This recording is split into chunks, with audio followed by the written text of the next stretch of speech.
Hello મિત્રો, આપણે ભણી રહ્યા છીએ જૈવિક અણુઓ બાયોમોલેક્યુલ્સ અને એની અંદર હવે આપણે એક નવા ટોપિક ભણવાની શરૂઆત કરીએ છીએ અને છે લિપિડ. Okay, let's start. તો લિપિડ શું છે? તો લિપિડ એ પાણીમાં અદ્રાવ્ય પણ આલ્કોહોલ, ઇથર, ક્લોરોફોર્મ જેવા કાર્બનિક દ્રાવકોમાં દ્રવ્ય કાર્બનિક સંયોજનો છે. ઓકે, લિપિડ વિશે આપણે બહુ શરૂઆતમાં વાત કરી હતી કે જૈવિક અણુઓના બે પ્રકાર હોય, લઘુ અણુઓ એટલે કે માઇક્રોમોલેક્યુલ્સ અને બૃહદ અણુઓ, બૃહદ જૈવિક અણુઓ એટલે મેક્રોમોલેક્યુલ્સ. તો લિપિડ છે ને એને આપણે બૃહદ જૈવિક અણુમાં સમાવિષ્ટ તો કર્યો છે, પણ એનું સ્થાન વિવાદાસ્પદ છે, અપવાદરૂપ છે. કેમ? તો જનરલી વ્યાખ્યા પ્રમાણે આપણે એમ કહીએ છીએ કે ભાઈ સૂક્ષ્મ અણુઓ કોને કહેવાય, માઇક્રોમોલેક્યુલ્સ કોને કહેવાય? તો જે મોલેક્યુલનો અણુભાર 1000 ડાલ્ટનથી ઓછો હોય એને આપણે લઘુ એટલે કે માઇક્રોમોલેક્યુલ્સ કહીશું, સૂક્ષ્મ અણુઓ કહીશું. જ્યારે મહાઅણુ, બૃહદ અણુ કોને કહીશું? તો જેનો અણુભાર 1000 ડાલ્ટન, ખાસ કરીને 10,000 ડાલ્ટન કે એનાથી વધારે હોય. ઓકે, તો આ વ્યાખ્યા છે. લિપિડ એ 800 ડાલ્ટનથી ઓછો અણુભાર ધરાવે, છતાં પણ જ્યારે આપણે એનું રાસાયણિક પૃથ્થકરણ કરીએ છીએ ત્યારે એસિડ અદ્રાવ્ય ભાગમાં રહી જતો હોવાને કારણે આપણે એને બૃહદ જૈવિક અણુ એ તરીકે ઓળખીએ છીએ. બીજું એ છે કે એમાં પણ રાસાયણિક દ્રષ્ટિએ જોઈએ તો CHO જોવા મળે છે, જે રીતે કાર્બોદિતમાં જોવા મળે છે. પણ કાર્બોદિતમાં H અને O નું પ્રમાણ 2:1 હોય છે. જેમ કે ગ્લુકોઝ C6H12O6, H નું પ્રમાણ O કરતાં બમણું. પણ લિપિડમાં H નું પ્રમાણ O કરતાં બમણાથી પણ વધુ, બમણાથી એટલે અનેક ગણું વધારે હોઈ શકે. જેમ કે માખણનું અણુસૂત્ર શું અપાય? C51H98O6. હા, આ કૃષ્ણ ભગવાન ખાતે માખણનું અણુસૂત્ર છે. તો શું છે માખણનું અણુસૂત્ર? C51H98O6, 6 અને સામે 98. ઓકે, એટલે હાઇડ્રોજનનું પ્રમાણ ઓક્સિજન કરતાં બમણાથી પણ વધારે, ખૂબ જ વધારે છે. ઓકે, લિપિડ કોઈનો પોલિમર નથી. એટલે શું? તો એટલે હું એમ કહીશ કે ભાઈ સ્ટાર્ચ એ ગ્લુકોઝનો પોલિમર છે. એટલે ઘણા બધા ગ્લુકોઝના અણુઓ જોડાય અને સ્ટાર્ચ બને. પ્રોટીન એ એમિનો એસિડનો પોલિમર છે. એટલે ઘણા બધા એમિનો એસિડ્સના અણુઓ ભેગા થઈ અને પ્રોટીન બને. DNA એ ન્યુક્લિયોટાઇડનો પોલિમર છે. એટલે ઘણા બધા ન્યુક્લિયોટાઇડ ભેગા મળી અને DNA બને, એટલે કે ન્યુક્લિક એસિડ બને. But lipid is not polymer. એટલે ઘણા બધા એક સરખા અણુઓ ભેગા મળીને લિપિડ નથી બનતું. તો લિપિડના બંધારણમાં હોય શું? લિપિડના બંધારણમાં મુખ્ય બે ઘટકો હોય, એક છે આલ્કોહોલ અને બીજો છે ફેટી એસિડ્સ. ઓકે, આલ્કોહોલ અને ફેટી એસિડ એ લિપિડના બંધારણના ઘટકો છે. ચાલો આપણે જોઈ લઈએ લિપિડના બંધારણીય ઘટકો વિશે. તો પહેલું છે આલ્કોહોલ. આલ્કોહોલ શું છે? OH સમૂહ ધરાવતા હાઇડ્રોકાર્બન છે. કેમિસ્ટ્રી વાળા સમજાવશે કે હાઇડ્રોકાર્બન એટલે C અને H ધરાવે, જેમ કે CH4 methane, CH3 CH2 CH2, CH3 એટલે ethane, CH3 CH2 CH3, propane. આ બધા આપણે બોલીએ છીએ. તો એ બધા હાઇડ્રોકાર્બન. હવે એ હાઇડ્રોકાર્બન સાથે OH જોડી દો તો આલ્કોહોલ બની જાય. ઉદાહરણ તરીકે હું તમને એમ કહું કે ભાઈ CH3OH, કેમિસ્ટ્રીમાં નામ તમે સાંભળતા હશો. શું આને કહેવાય? Methanol, methyl alcohol, ethanol, propanol. આ બધાને કોમનલી હું બાયોલોજીકલી એમ કહીશ કે આ બધા એવા આલ્કોહોલ છે કે જેમાં એક OH છે. આને કહેવાય મોનોહાઇડ્રોક્સી આલ્કોહોલ. ઓકે, લિપિડમાં આવા આલ્કોહોલ હોઈ શકે.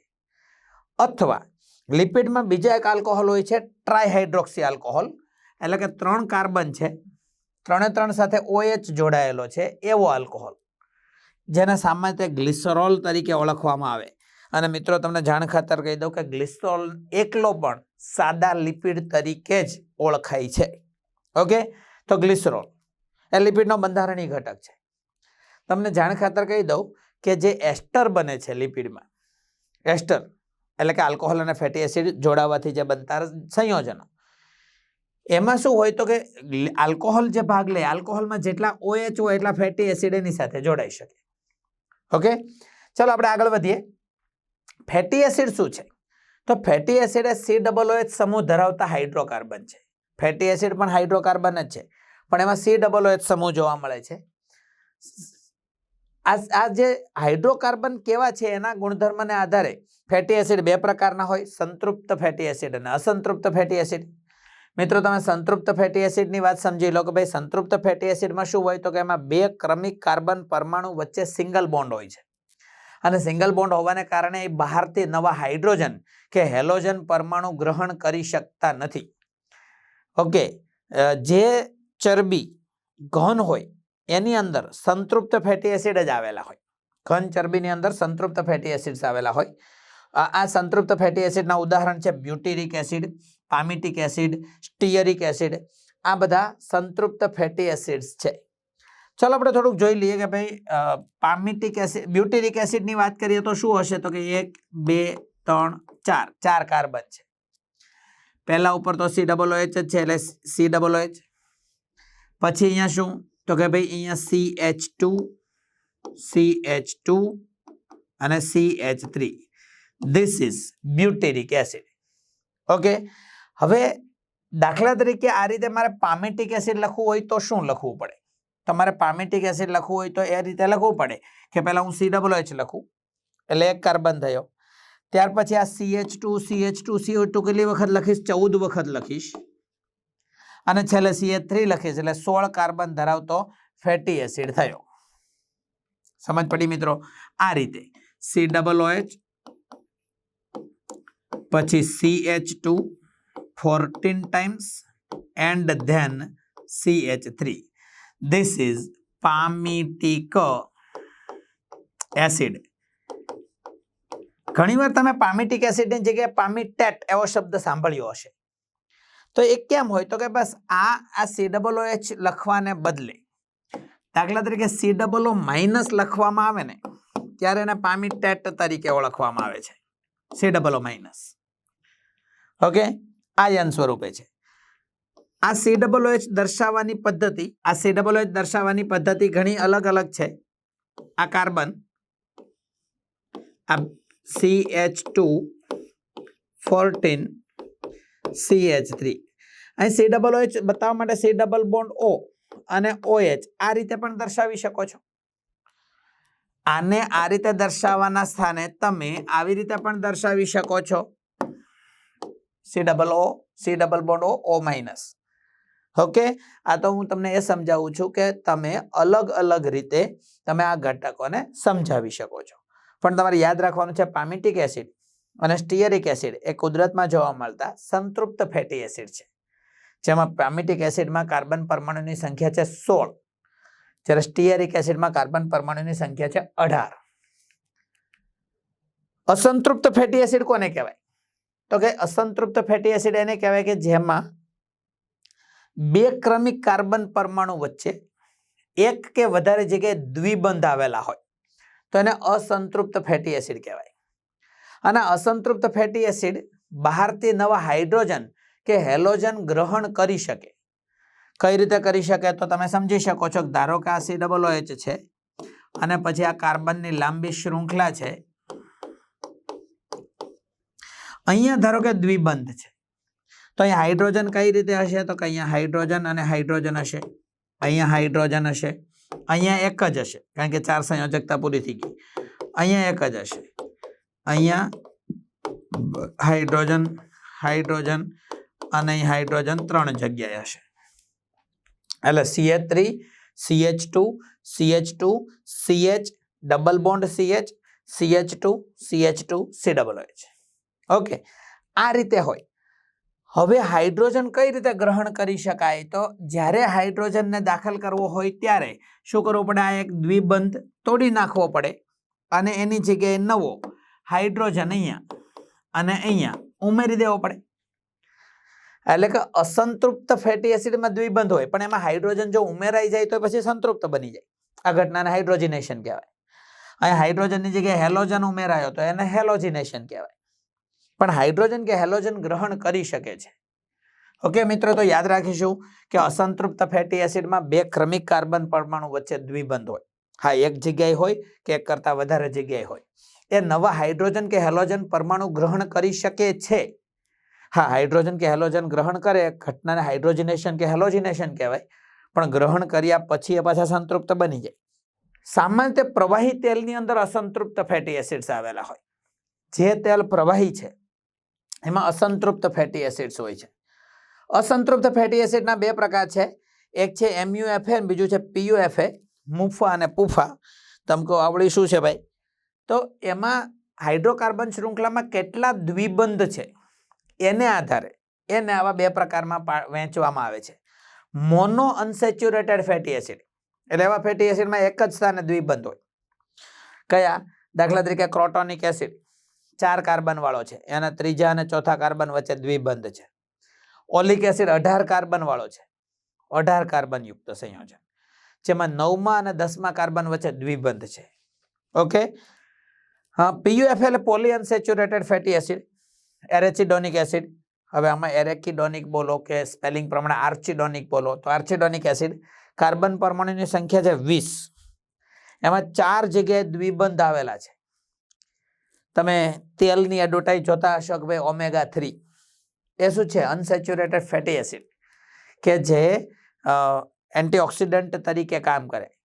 મિત્રો, ખાદ્ય પદાર્થની અંદર જેમ PUFA વધારે હોય એમ એ વધારે સારું કહેવાય, કારણ કે બહારથી હાઇડ્રોજન ગ્રહણ કરી લેશે. આપણા શરીરમાં મુક્ત થતા હાઇડ્રોજન, જેને આપણે ફ્રી રેડિકલ કે મુક્ત મૂલક કહીએ છીએ, એને એબ્ઝોર્બ કરે એટલે એન્ટીઓક્સિડન્ટ કહેવાય. ઓકે, ચાલો, તો આ બધા હતા ફેટી એસિડના પ્રકારો. હવે આપણે લિપિડ વિશે જોઈએ કે આ લિપિડ કઈ રીતે બને છે. તો લિપિડના મુખ્ય 3 પ્રકારો છે. એક છે સાદા લિપિડ, બીજા છે જટિલ લિપિડ અને ત્રીજા છે સ્ટેરોઇડ. સાદા લિપિડ કોને કહેવાય? તો કે જે લિપિડ માત્ર ફેટી એસિડ કે આલ્કોહોલ અથવા બંને પણ એના બંધારણીય ઘટકો જ ધરાવતું હોય, એ સિવાય બીજું કંઈ ન હોય. જે લિપિડના માત્ર લિપિડના જ બંધારણીય ઘટકો હોય. માત્ર આલ્કોહોલ હોય તો પણ એક સાદો લિપિડ છે, માત્ર ગ્લિસરોલ એ પણ સાદો લિપિડ હોય, અથવા ઘણી વખત આલ્કોહોલ અને ફેટી એસિડ એકબીજા સાથે જોડાઈ જાય એટલે માત્ર ફેટી એસિડ એ પણ એક લિપિડ છે, માત્ર આલ્કોહોલ જેમ કે ગ્લિસરોલ એ પણ એક લિપિડ છે. પણ આલ્કોહોલ અને ફેટી એસિડ એકબીજા સાથે એસ્ટર બંધથી જોડાઈ જાય અને જે રચના બને, જેને આપણે એસ્ટર કહીએ છીએ, એ પણ સાદા લિપિડ છે. ઓકે, હવે એસ્ટરની જો વાત આપણે સમજીએ તો એસ્ટર 2 પ્રકારના હોય. એક છે ગ્લિસરાઇડ અને બીજા છે મીણ એટલે કે વેક્સ. ગ્લિસરાઇડ એટલે શું? તો કે જેમાં ગ્લિસરોલ સાથે ફેટી એસિડ જોડાય તો ગ્લિસરાઇડ, અને મોનોહાઇડ્રોક્સી આલ્કોહોલ સાથે ફેટી એસિડ જોડાય તો મીણ. જો ગ્લિસરાઇડની વાત કરીએ તો ભાઈ ગ્લિસરોલનો અણુ તો તમે જાણો છો, 1 કાર્બન, બીજો અને ત્રીજો એટલે 3 કાર્બન હોય, 3 એ 3 સાથે OH હોય, H2, H અને H2. હવે આની સાથે મેક્સિમમ 3 ફેટી એસિડ જોડાઈ શકે. એક ફેટી એસિડ અહીંયા જોડાઈ શકે, એક ફેટી એસિડ અહીંયા અને એક ફેટી એસિડ અહીંયા એસ્ટર બંધથી જોડાશે. હવે જો એક ફેટી એસિડ ગ્લિસરોલ સાથે જોડાયો તો એને કહેવાય મોનોગ્લિસરાઇડ. 2 ફેટી એસિડ જો જોડાયો તો એને કહેવાય ડાઇગ્લિસરાઇડ, અને 3 ફેટી એસિડ જોડાયેલા હોય તો ટ્રાઇગ્લિસરાઇડ. ઓકે, હા, આ ટ્રાઇગ્લિસરાઇડ હોય કે ડાઇગ્લિસરાઇડ કે મોનોગ્લિસરાઇડ, અહીંયા જે ફેટી એસિડ જોડાય છે એ એસ્ટર બંધથી જોડાય છે. હમણાં હું તમને એસ્ટર બંધ કેમ રચાય છે એ સમજાવું, પણ એસ્ટર બંધથી જોડાય અને એનાથી ટ્રાઇગ્લિસરાઇડ બને. ટ્રાઇગ્લિસરાઇડના 2 પ્રકાર છે, ચરબી અને તેલ. કેમ? તો કે ભાઈ આગળ વાત થઈ એમ કે જો આ ટ્રાઇગ્લિસરાઇડમાં 3 ફેટી એસિડ હોય, એ 3 સંતૃપ્ત હોય તો એ ટ્રાઇગ્લિસરાઇડ સામાન્ય તાપમાને ઘન હોય, એને ચરબી કહેવાય. દાખલા તરીકે માખણ, ઘી, વનસ્પતિ ઘી, પ્રાણીજ ચરબી, એ બધા ચરબી કહેવાય. શા માટે? કારણ કે 3 ફેટી એસિડ સંતૃપ્ત હોય. પણ જો આમાં એકાદ ફેટી એસિડ અસંતૃપ્ત હોય, દાખલા તરીકે અહીંયા હું તમને એમ સમજાવું કે ભાઈ ધારો કે આ એક ફેટી એસિડ અસંતૃપ્ત છે, આ બંને સંતૃપ્ત છે પાછા, તો આ ટ્રાઇગ્લિસરાઇડ સામાન્ય તાપમાને પ્રવાહી હોય. 3 અસંતૃપ્ત હોય તો પણ પ્રવાહી હોય. ભાઈ એકાદ પણ અસંતૃપ્ત હોય તો એ ટ્રાઇગ્લિસરાઇડ સામાન્ય તાપમાને પ્રવાહી હોય, એને તેલ એટલે કે ઓઇલ એવા નામથી ઓળખવામાં આવે છે. જ્યારે મીણ કોને કહેવાય? તો મોનોહાઇડ્રોક્સી આલ્કોહોલનો એક અણુ અને લાંબી શૃંખલાવાળા સંતૃપ્ત ફેટી એસિડનો એક અણુ એકબીજા સાથે જોડાય અને જે એટલે એસ્ટરબંધથી જોડાઈને જે અણુ બનાવે એને મીણ એટલે કે વેક્સ કહેવાય. દાખલા તરીકે ક્યુટીન, ખબર છે ને ક્યુટીન, વનસ્પતિ ઉપર ક્યુટિકલનું પડ હોય એ ક્યુટીન. સ્યુબેરિન, અંતઃસ્તરમાં સ્યુબેરિનનું કાસ્પેરિયન પટ્ટિકા હોય. આ બધા મીણ છે. મીણમાં એક જ એસ્ટરબંધ હોય કારણ કે મોનોહાઇડ્રોક્સી આલ્કોહોલનો એક અણુ અને ફેટી એસિડનો એક અણુ જોડાય. ઓકે, ચાલો આપણે ટ્રાઇગ્લિસરાઇડ વિશે થોડી માહિતી મેળવી લઈએ કે ટ્રાઇગ્લિસરાઇડમાં શું છે. તો સમજો તમે અહીંયા આ એક ગ્લિસરોલ છે અને ગ્લિસરોલ સાથે 3 ફેટી એસિડ જોડાવા છે. ફેટી એસિડમાં અહીંયા R એટલે હાઇડ્રોકાર્બનની શૃંખલા અને પછી COOH આમ લખવાનું છે. હવે COOH ને આ રીતે પણ દર્શાવી શકાય. આગળ મેં વાત કરી છે એમ C ડબલ બોન્ડ O અને OH. R1 એટલે આ પહેલો ફેટી એસિડ, R2 એટલે બીજો ફેટી એસિડ ને ત્રીજો ફેટી એસિડ એટલે ફેટી એસિડના 3 અણુઓ છે. ગ્લિસરોલનો એક અણુ છે. ઓકે મિત્રો, તો ગ્લિસરોલનો એક અણુ અને ફેટી એસિડના 3 અણુ નિર્જલીકરણની ક્રિયા દ્વારા જોડાય. એટલે અહીંયા શું થાય તો કે અહીંથી H2O દૂર થાય, અહીંયાથી H2O દૂર થાય, અહીંયાથી H2O દૂર થાય. એટલે H2O દૂર થાય નિર્જલીકરણની ક્રિયા દ્વારા. કેટલા H2O દૂર થશે? 3 H2O દૂર થશે અને એને કારણે આ બંધ રચાશે. એટલે શું તો કે આટલું દૂર થઈ ગયું. એટલે તમે સમજી શકો CH2 એટલે C પછી OO એટલે આ OC. અહીંયા આ જે બંધ રચાયો આ બંધનું નામ છે એસ્ટરબંધ. ઓકે, કેટલા એસ્ટરબંધ રચાય તો કે 1 2 3 3 એસ્ટરબંધ રચાય. એટલે મારે તમને એ કહેવું છે કે ભાઈ ગ્લિસરોલનો એક અણુ અને ફેટી એસિડના 3 અણુઓ નિર્જલીકરણની ક્રિયા દ્વારા એસ્ટરબંધથી જોડાતા બનતા અણુને ટ્રાઇગ્લિસરાઇડ કહે છે. સમજ પડે છે? હા, ટ્રાઇગ્લિસરાઇડ આ પ્રમાણે જ દર્શાવાય એવું જરૂરી નથી. આ તમે આ બાજુ દર્શાવો તો ચાલે. આવું હું એટલા માટે કહેવા માંગુ છું કે આપણી ટેક્સ્ટબુકમાં આ પ્રમાણે ટ્રાઇગ્લિસરાઇડ દર્શાવ્યો છે. તો there is not wrong anything. Okay, પણ ટ્રાઇગ્લિસરાઇડ એટલે શું તો કે ગ્લિસરોલનો એક અણુ, ફેટી એસિડના 3 અણુ. હા, પછી આ 3 જો સંતૃપ્ત છે તો ચરબી, સામાન્ય તાપમાને ઘન. એકાદ પણ જો અસંતૃપ્ત હોય તો તેલ, સામાન્ય તાપમાને પ્રવાહી. માખણને ગરમ કરતા એ પ્રવાહી બને છે. કેમ તો કે ભાઈ માખણમાં સંતૃપ્ત ફેટી એસિડ છે પણ ગરમ કરો એમાંથી હાઇડ્રોજન દૂર થાય, સંતૃપ્ત ફેટી એસિડ અસંતૃપ્તમાં ફેરવાય તો એ પ્રવાહી બની જાય. પણ તેલ હોય, દાખલા તરીકે વનસ્પતિ તેલ, એમાંથી હાઇડ્રોજન કે હેલોજન પસાર કરો, તેલનું હાઇડ્રોજનેશન કે હેલોજનેશન કરો તો એ ઘન બની જાય. વનસ્પતિ ઘી એમ તો બનાવવામાં આવે છે. ઓકે, તો એ તેલનું હાઇડ્રોજનેશન કે હેલોજનેશન કરી અને ઘન સ્વરૂપ આપી શકાય કારણ કે એમાં અસંતૃપ્ત ફેટી એસિડ સંતૃપ્તમાં ફેરવાય છે. ઓકે મિત્રો, તો આ બધા હતા સાદા લિપિડ. બીજો પ્રકાર છે જટિલ લિપિડ. જટિલ લિપિડ એને કહેવાય કે જે લિપિડના બંધારણમાં આલ્કોહોલ અને ફેટી એસિડ ઉપરાંત અન્ય કોઈ બિન લિપિડ ભાગ પણ આવેલો હોય.